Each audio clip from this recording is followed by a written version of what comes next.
5 minutes de français, de françaisavecpierre.com.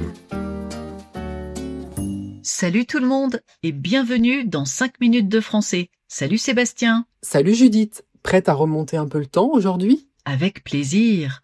On va parler des grandes révoltes de l'histoire de France. Et entre les révolutions et les manifs, on peut dire que les Français n'ont jamais eu la langue dans leur poche. En voilà une belle expression pour commencer. Vous la connaissiez ? Ne pas avoir sa langue dans sa poche, ça veut dire ne pas avoir peur de dire ce qu'on pense franchement. Exactement.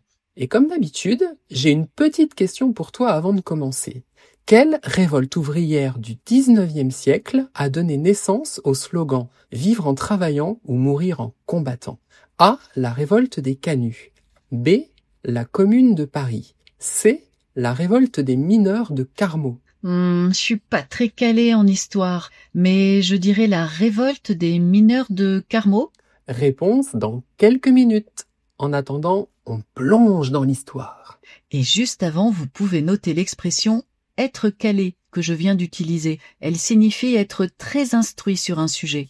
Alors c'est vrai que la France a une longue tradition de révolte populaire. Dès le Moyen-Âge, il y avait des soulèvements, surtout quand les impôts devenaient trop lourds. Oui, comme les fameuses jacqueries, où les paysans se révoltaient contre les seigneurs. Le mot jacquerie vient d'ailleurs du prénom Jacques, qui représentait les paysans. Et ensuite, il y a eu des mouvements plus structurés, comme la Fronde au XVIIe siècle. Même la noblesse s'y est mise, à force d'être écartée du pouvoir par le roi. Et bien sûr, impossible de ne pas parler de la Révolution française de 1789. Là, on est carrément dans une révolte qui a tout renversé. Ah oui, c'est l'exemple par excellence. À cause des inégalités sociales, des impôts, de la faim, tout a explosé. Et ça a ouvert la voie à des transformations profondes. Et ce n'était que le début. Il y a eu plusieurs révolutions après, 1830, 1848. Les gens descendaient dans la rue pour réclamer plus de droits, plus de liberté. Sans oublier la Commune de Paris, en 1871, un soulèvement ouvrier et populaire qui voulait instaurer une république plus égalitaire.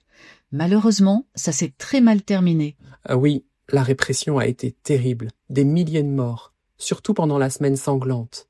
C'est vraiment un épisode marquant. Et au XXe siècle aussi, les mouvements sociaux ont été importants.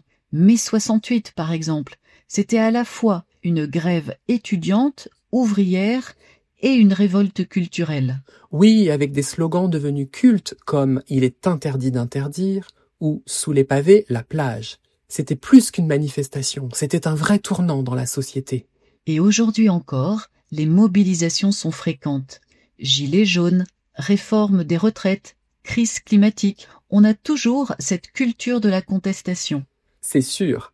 Notre actuel président a d'ailleurs dit que nous étions des Gaulois réfractaires. En France, la moindre goutte d'eau fait souvent déborder le vase.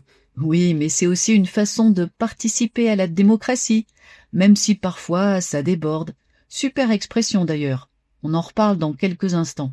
Bon alors, on en revient à ma question ? Tu avais dit la révolte des mineurs de Carmaux ? Oui, c'est ça.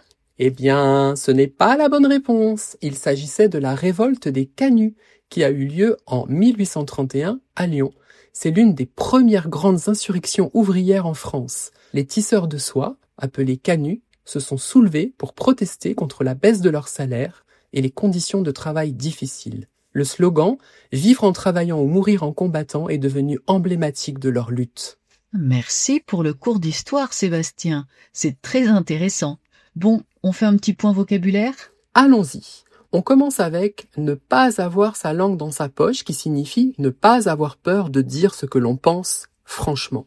Ensuite, j'ai utilisé l'expression « être calé » qui veut dire être très instruit sur un sujet. Par exemple, je pourrais dire « je suis très calé en mathématiques ». Exactement. Et pour finir, j'ai utilisé l'expression « la goutte d'eau qui fait déborder le vase ». C'est une belle métaphore qu'on utilise pour parler d'un incident final qui a déclenché une réaction. Parfait. Merci à tous d'avoir suivi cet épisode de 5 minutes de français. Et vous, quelle révolte ou mouvement social vous a marqué ? Dites-le nous en commentaire. On vous laisse évidemment le lien pour télécharger ce podcast et la fiche PDF qui l'accompagne avec la transcription et le vocabulaire dans la description sous cette vidéo ou sur notre site françaisavecpierre.com. À très bientôt pour un nouvel épisode. Salut tout le monde! 5 minutes de français, de françaisavecpierre.com.